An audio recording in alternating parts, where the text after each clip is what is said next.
Hi friends, അപ്പോൾ അതായത് 2026 നമുക്ക് പൊതുപരീക്ഷയാണ്. അപ്പോൾ ഇന്നാണ് റിസൾട്ട് വരുന്നത്.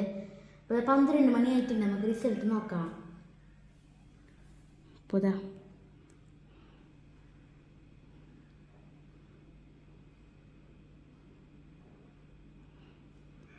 റിസൾട്ട് സമസ്ത ഇൻഫോന്ന് അടിച്ചിട്ടുണ്ട്. നമുക്ക് ധൈര്യം എടുക്കാം.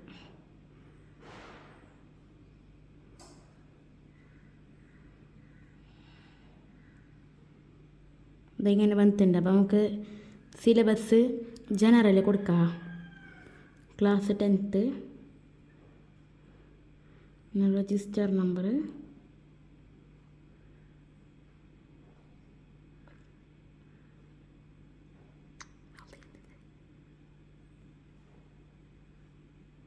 രജിസ്റ്റർ നമ്പർ കാണിക്കണ്ട. അപ്പോൾ ഇതാ എൻ്റെ ബന്ധുണ്ട് ഫാത്തിമ മർജാന 10th. ഡിസ്റ്റിങ്ഷനാണ് ഗൈസ്. ഫിക്കയിൽ മാർക്കെല്ലാം ഇങ്ങനെയാണ് വരുന്നത്. 329 നല്ല മാർക്കാണ്. അപ്പോൾ നിങ്ങളെ പൊതുപരീക്ഷ ഏത് മാർക്ക് എന്നല്ല കമൻ്റ് ആക്കുക. അപ്പോൾ ഇത്ര തന്നെ. Bye bye.